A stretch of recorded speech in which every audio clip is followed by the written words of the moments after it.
Okay, good evening, class 6. My name is Paul. I want to take you through a science lesson, the weather in the sky.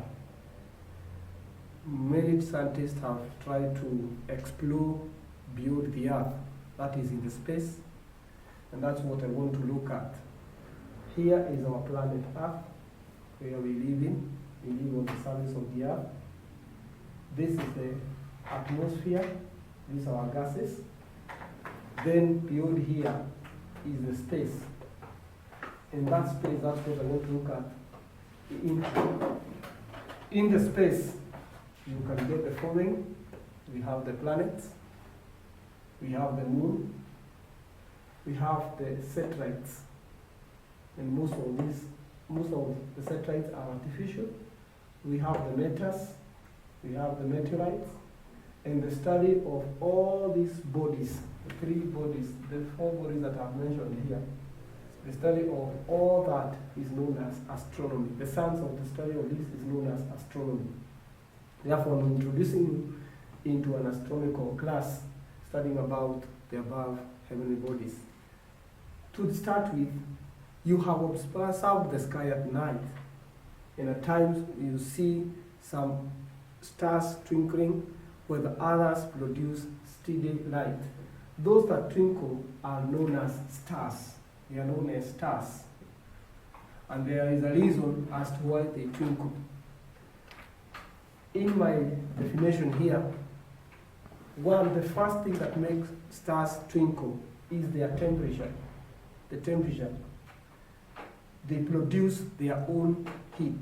The sun is one of the stars, and that's why during the day it produces large amount of heat that can run one day. The temperature produced by the sun one day can run the world for 1 year. So the temperatures twinkle because of their temperature. Those stars also differ in size. Some of the stars that twinkle are large, others are small, others twinkle in green, others twinkle in blue. There are the 3 reasons why the stars twinkle differently and why they are of different sizes. The first one, it is their distance, the distance from the Earth's surface. This is the Earth. The distance from the Earth to where the star is determines its size. Number 2, the distance, the temperature of the star. The hotter temperatures twinkle more. Then the size. Some stars are larger than others. For example, the sun, as much as you can see, as much as we see as if it is small, it is 100 times larger than the Earth. But we see as if it is smaller than the Earth because of the distance. It is just 150 million kilometers away from the Earth. The other heavenly body you see in the sky is the moon. The moon does not twinkle. Why? Because it is not luminous. It does not produce its own heat. It does not have high temperatures. Why does it produce light? It reflects light from the sun. Therefore, moon is another object. We call it a natural satellite. Then we have the other objects that move around in the sky, producing twinkling, but moving at a very slow speed. Those are known as the artificial satellite.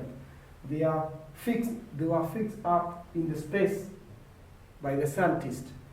Why do they put them here? Because this place is a vacuum, it does not have air. Therefore, it can revolve around the Earth without any resistance. It is air that makes us stop. If there was no air on Earth and you set someone in motion, that person can never stop, but it is air that makes us stop. Therefore, in space there is no air. If you get into space today and throw a stone, you can have tails to tail because that stone would never stop. There is no resistance. So the moment the artificial satellites are put here, at a certain speed, they revolve around the Earth without stopping. The artificial satellites, why do scientists have to put the artificial satellites in the space? There are 3 reasons. 1, those special gadgets are used for communication. Number 2, they are used to search minerals on planet Earth. Number 3, they are used for weather forecasting.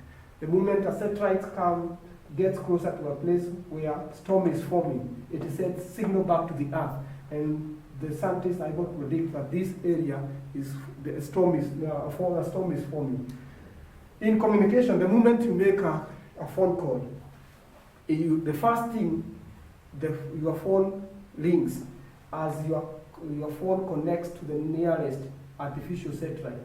Then the artificial satellite communicates with the other person, as you have to wait for your phone to connect to the artificial satellite before getting into the other person.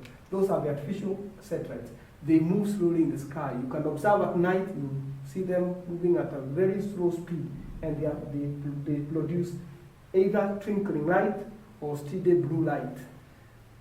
Meteors are big rocks in the space.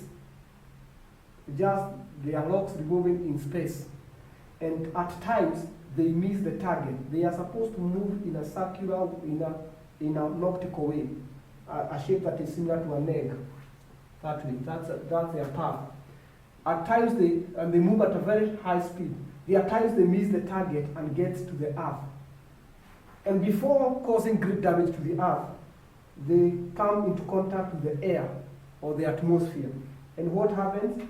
When the meteor gets into contact with the air, because of its speed, it has been moving at a very high speed. The moment it gets into the Earth's surface, because of friction, it burns up. Have you seen light? So there's a strike of light during the night, it burns into the space. That is a meteor burning. And the moment the meteor burns, it produces a shooting star that can land for 75 to 100 kilometers. The short distance you see lands for 75 to 100 kilometers.